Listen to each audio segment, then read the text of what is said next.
Hello and welcome back to Remnant 2. Last time we ended up starting to go through Nerud, and we're back here in the labyrinth. Probably wondering why we're back, and it's because I found how to get the Chicago typewriter. So, gonna show you that just so we can have that kind of done, and this way if you're following along, if you want it, you can get it. It is... It's an okay weapon. I'm trying to think of how best to describe it, because it's about half the DPS of, like, a maxed out Black Maw. Yeah, or a little... No, because it maxes out at 30, so it's about half of the, Boy, I love drawing a blank. And I don't own it. The LMG. Bonesaw. That's what it is. Once again, thank you, Brain, for remembering the Raimi Spider-Man movie. When all I could think is, Bonesaw is ready. I got you for 3 minutes. Then I was like, oh yeah, Bonesaw.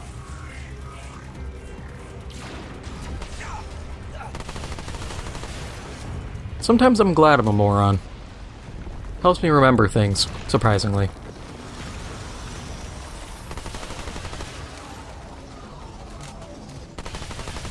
Yeah, so, to get the stuff, follow this path. But I was going to say, the DPS is actually not half bad.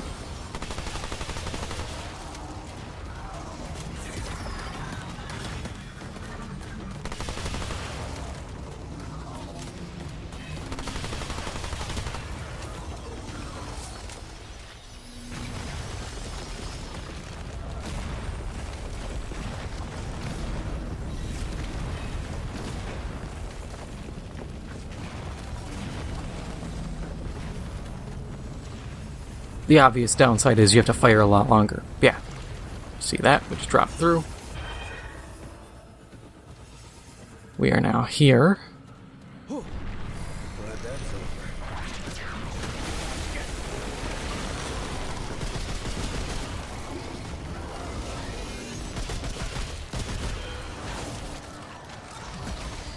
Come on, big guy, do better than that.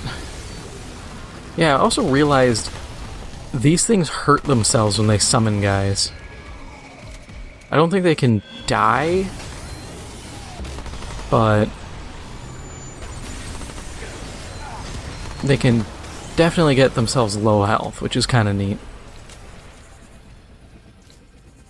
But yeah, as you can see, we're here.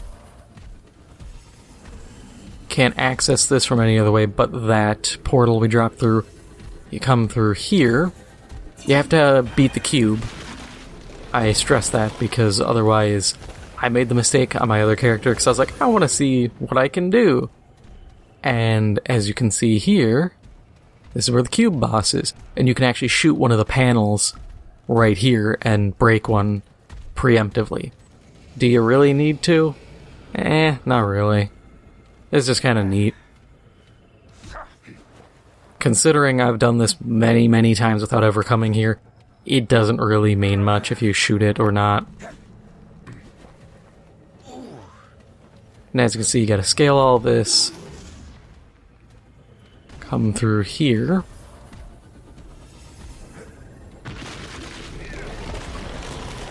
Yeah, you need to go bye-bye. Don't need him getting in the way.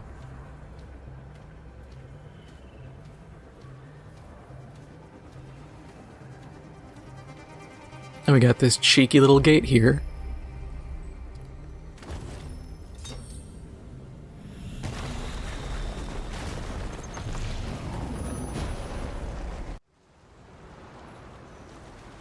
Now we're on Earth.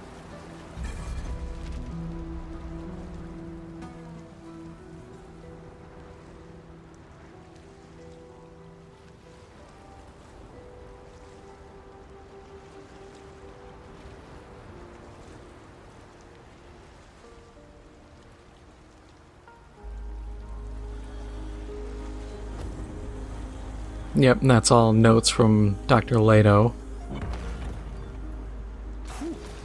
And now we have the Leto Mark II and the Chicago typewriter.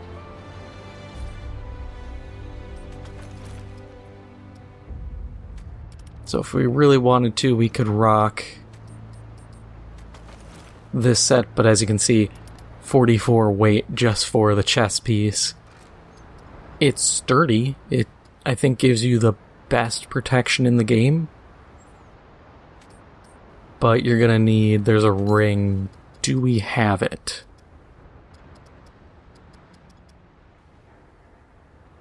We do not. Okay, I think it's like an endgame ring that lets you evade like you're at lightweight no matter how much weight you're at. So if you're really, really needing some just heavy as all can get out armor, you can use it. It's just, you know, be warned.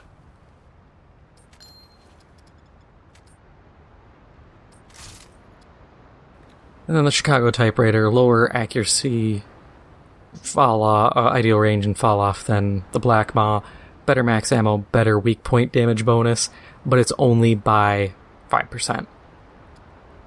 So you have to really kind of weigh it.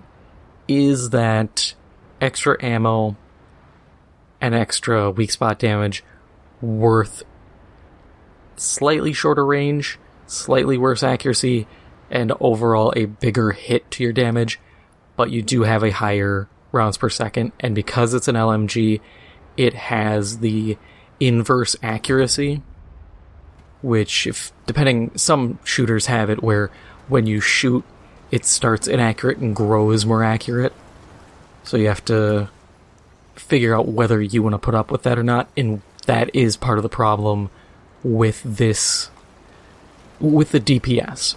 Because yes, you can do 8k DPS with it, and you are, with the mutator, maxed out. It gives you an rate of fire increase when it procs.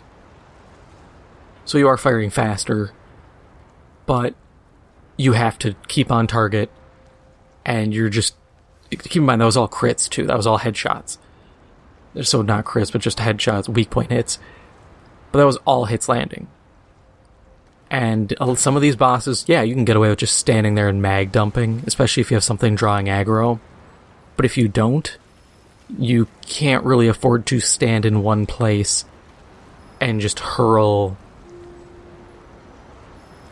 let's see, at a, let's say a 30% regen rate, or 30% chance of restoring, 3 rounds per 10, 24 rounds out of 80, 104 rounds roughly.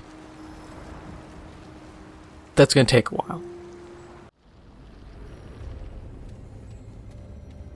But in the end, it's an option.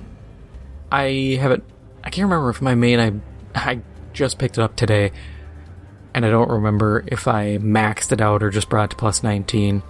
But I did trick it out a bit, because I was like, you know, I might use this later on, so I might as well have it. Oh yeah, to escape, jump from this corner, so you have the best chance of not falling to your death. But yeah, it's an option. Whether it's a worthwhile option, I still cannot say with 100% certainty.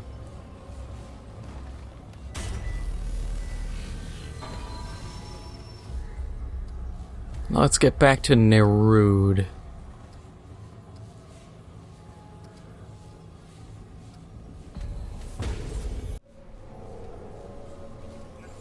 Because we still have a dungeon here, I believe. Cleared. That one. Yeah, over there. So if we spin around and go this way.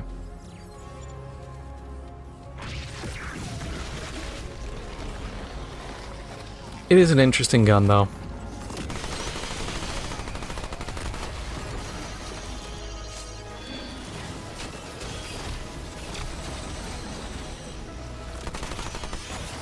It does have the advantage over the bone saw of not having an overheat mechanic.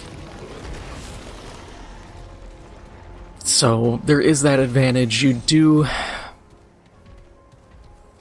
I think that one is definitely a personal choice. If you can control yourself, you might as well go with the bone saw. It's not that difficult to manage your shots to not overheat. If you want, there's the ring here that reduces the overheat buildup by 30%. That's always an option for you. It's just whether you want to do it. You do get the higher damage. Some people will say it's better to just use the Chicago typewriter. I don't know. I haven't really been looking at that. I've been trying to kind of theory craft stuff. Oh, speaking of theory crafting, this also ties into my theory crafting a bit. Once we wipe these guys out quick. Okay. Between episodes, I was doing some grinding, and I got the Tainted Ichor. The item you need... That's a ghost, I hear. Yep.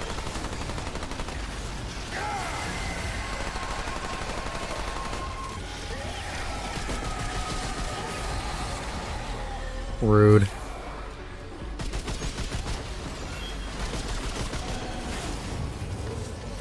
But the Tainted Ichor. Now that we're safe. Let you have a peep. No. Have a peep at it. Got this from joining randoms who were running through Losum, and we actually got the area for it.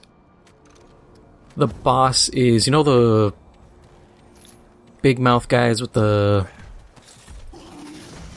lantern, yeah. Who kind of run at you, and then when they die, they spew a bunch of acid into the air. It's a boss like that. He's got some extra abilities, and he can be dangerous. He one-tapped me in one fight, because he has like essentially a kill animation.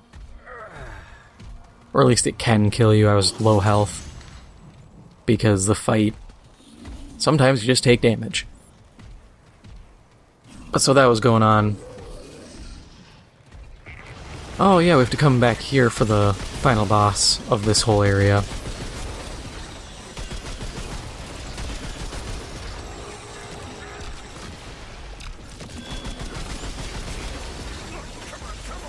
But yeah, so I got that, so now when we convert that, we will get corrosive rounds.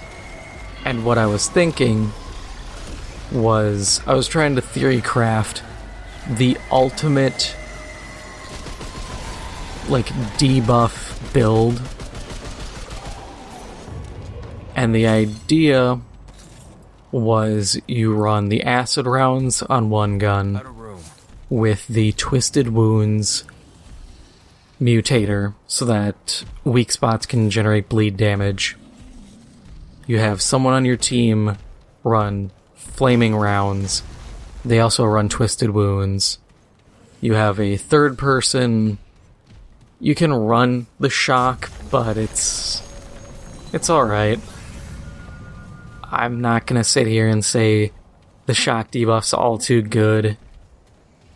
It's not bad if you can cluster enemies near a guy who's shocked, but considering a lot of the utility comes from it doing AoE, it loses a lot of value very quickly, and especially in boss fights when some of these bosses are flying.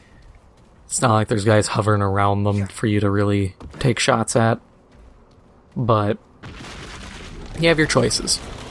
You run all of them just so that you always have all these different dots just going off.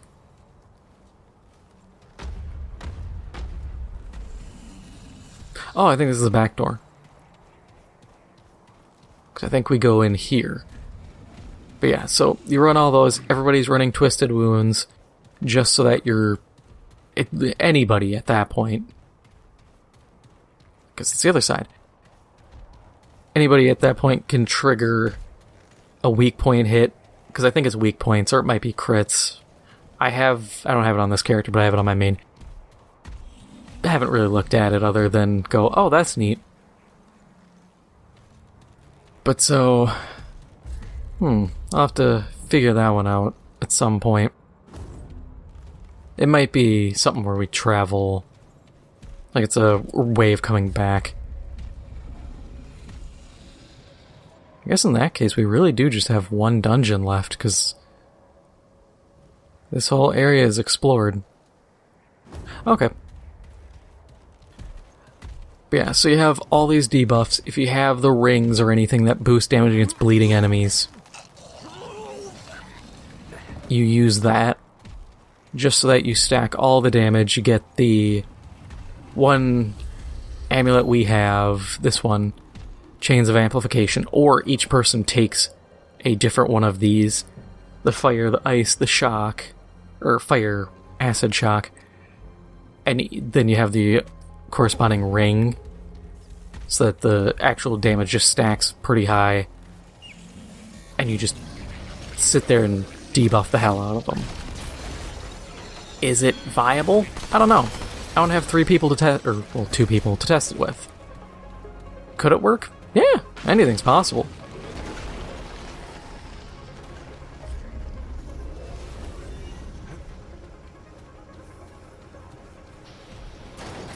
Now, is it kind of a endgame do this when you're on, like, apocalypse difficulty type build? I would say no, don't do that. If you're doing apocalypse, you can probably find a better build. I would actually probably beg you to find a better build.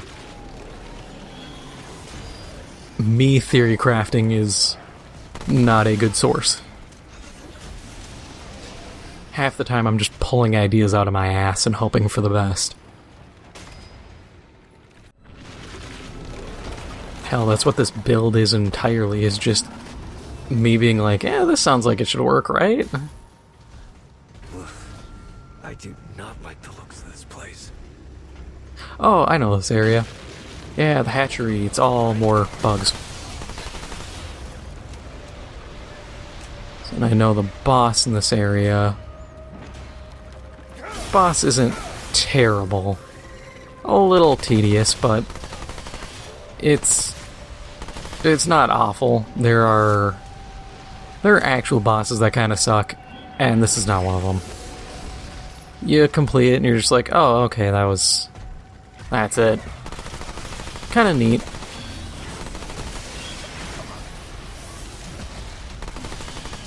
I've said it before, I do like some of the bosses.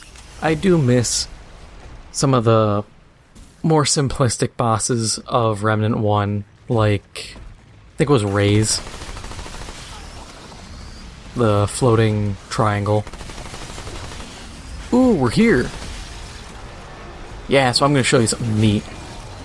And this actually helps me, so...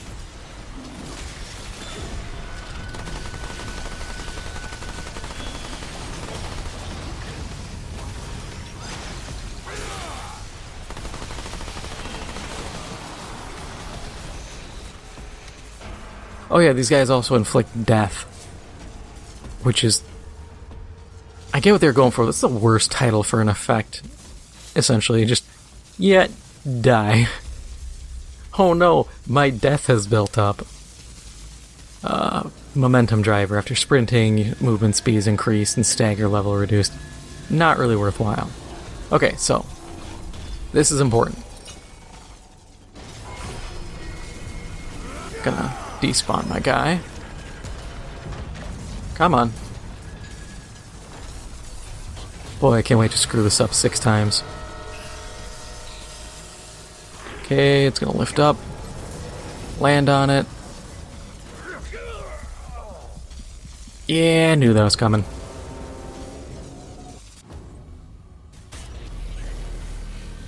You see what we gotta do though, right? I'll do it because I need to, but there's a plan. There's a method to my madness.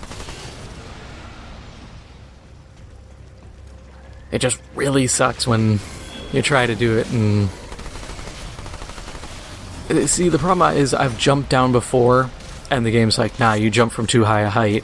And then other times I've jumped down, the game's like, oh yeah, you're totally fine. So I can't really say like, oh, this is the time to do it. It's just kind of a... throw yourself off, see what happens. Maybe you die, maybe you don't.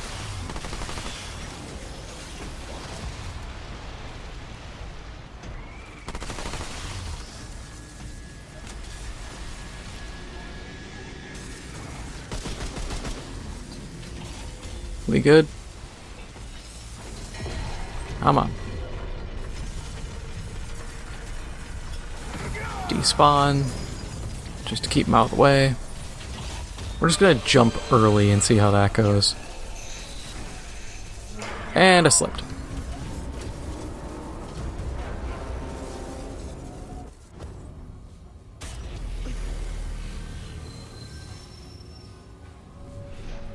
Third time's a charm. Right, I can't screw this up 3 times in a row, can I? And it was too short again.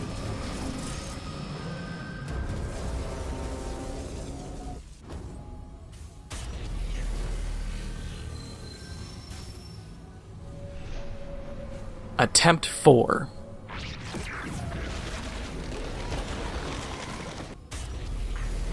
I got ahead of myself. Attempt 5. I swear this isn't that difficult.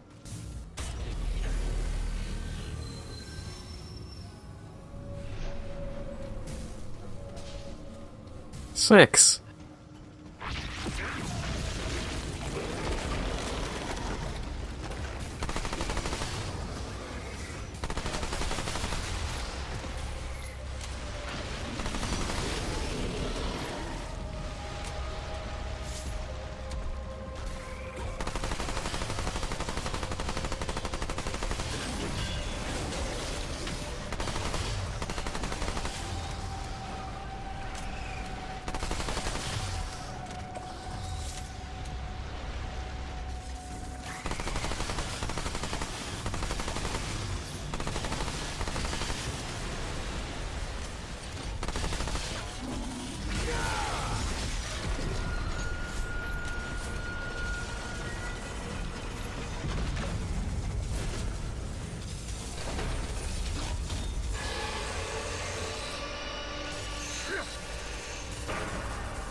Okay. There. 6 tries. You have to jump off and grab onto this, and now you're fine. Then you come through here. Nothing there, I just want to make sure. Drop down. And there you go. Now you have the same sword as me, the Atom Splitter. But boy, that sucked. The funny part is I've done that in 1 try, and as you can see, it can also take you 6. So unless you know exactly what you're doing and you can do that without fail, just don't go for this in hardcore. It's not worth the effort. Unless you really feel like throwing away character progression.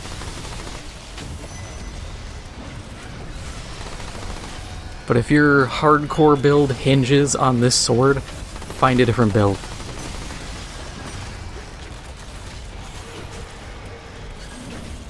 Seriously, just find a different build. You will be better off.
Also, as tempting as it may seem, don't try to clear this gap. You will die. Odds usually are that you die on that one. I've cleared it, and I've also died doing it, so don't take the risk. Either use the ladder or just go around.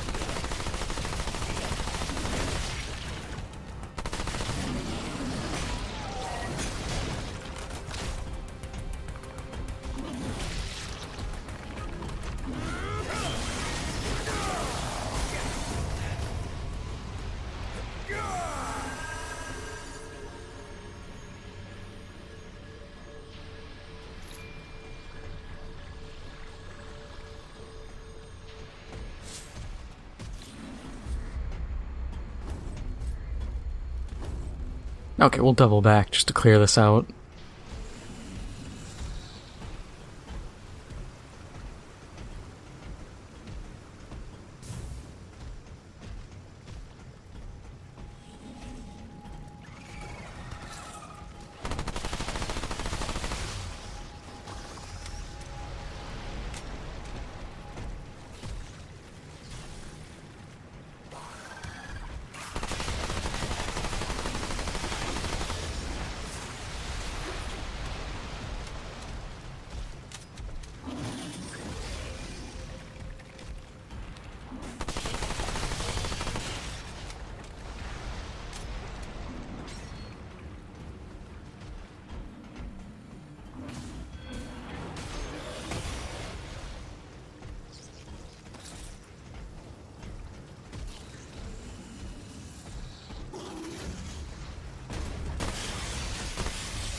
I see a skill book. Hey, I still need those. Ought to be getting close to not needing skill books anymore.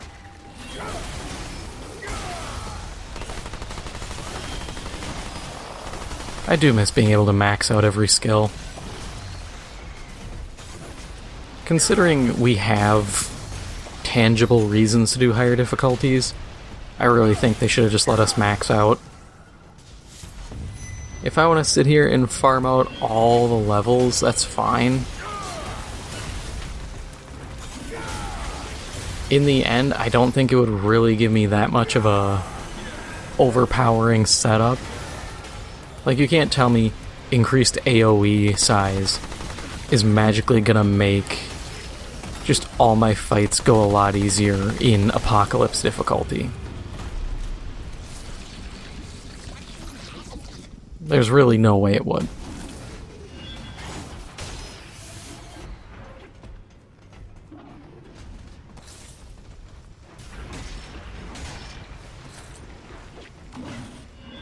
And considering how difficult it is to get some of these skills in the first place, I don't see an issue. Like, some of them you gotta reroll areas probably 3, 4, 5 times if you're lucky to get the right event, get the right dungeon, sometimes get the right dungeon with the right event, get certain characters to show up. I believe I said it before, the Ravager alone for a Yeisha boss fight, he's the final boss, and to get all the items you have to fight him 4 times. There's no other boss that requires 4 defeats to get everything that we know of. That's the other big thing that we know of yet. I assume entirely because I figure we would have found out by people data mining.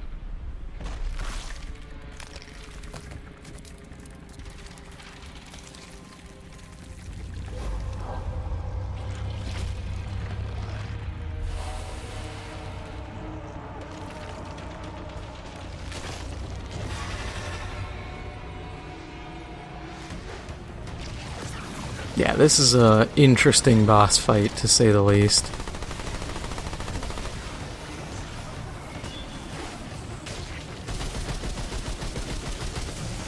Too quiet.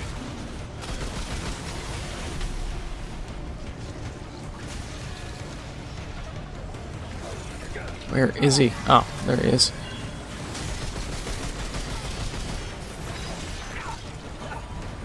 Yeah, he's really annoying solo.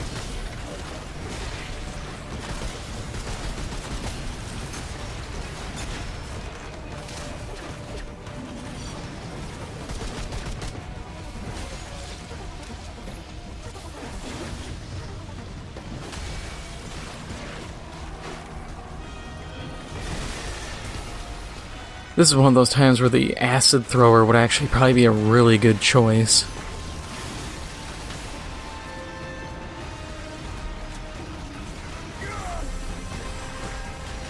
Yeah, and I hope you have your particle effects turned down, or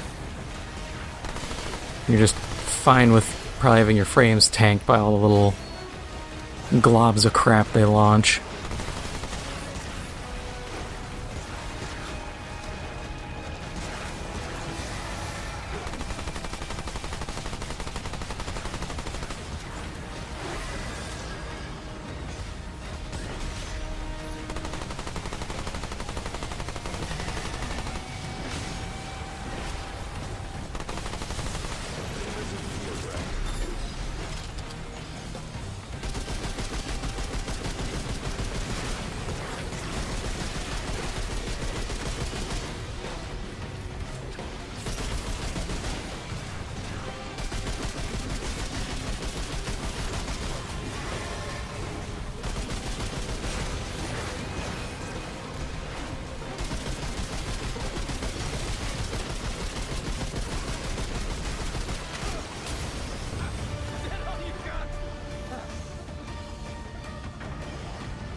Yeah, that boss fight definitely goes a lot easier with multiple people.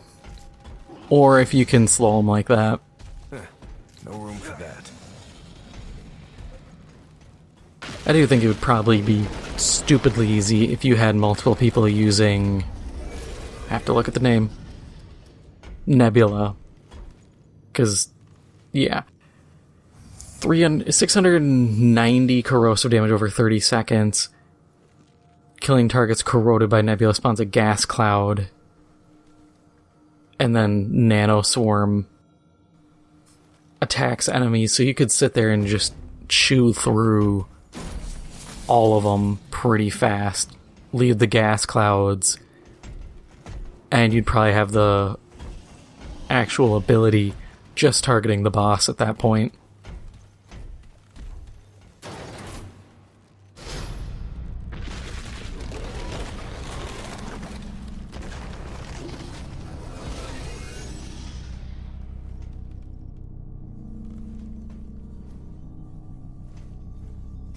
Okay, I'm gonna ride that back down because I swear I saw something. And... just, that guy's just enormous. And he always blocks sight. Okay, that was it. It was just a worn wall. I couldn't remember if there was actually a hole in this tube or not.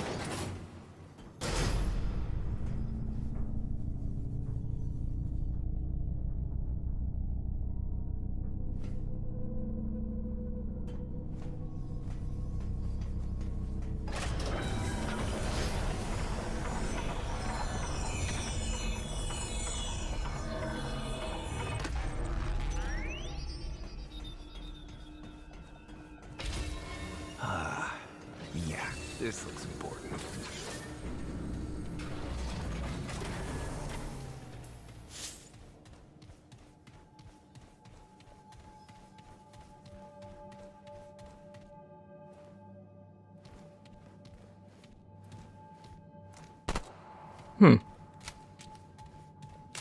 Hope that's nothing. If it is actually something, oh well, I've never noticed it.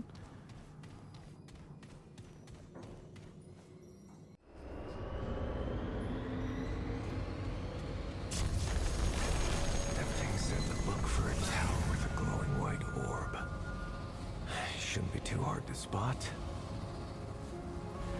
But that is all for now. If you enjoyed this episode, make sure to hit the like button. It helps out the channel a lot. And if you haven't already, make sure to hit the subscribe button.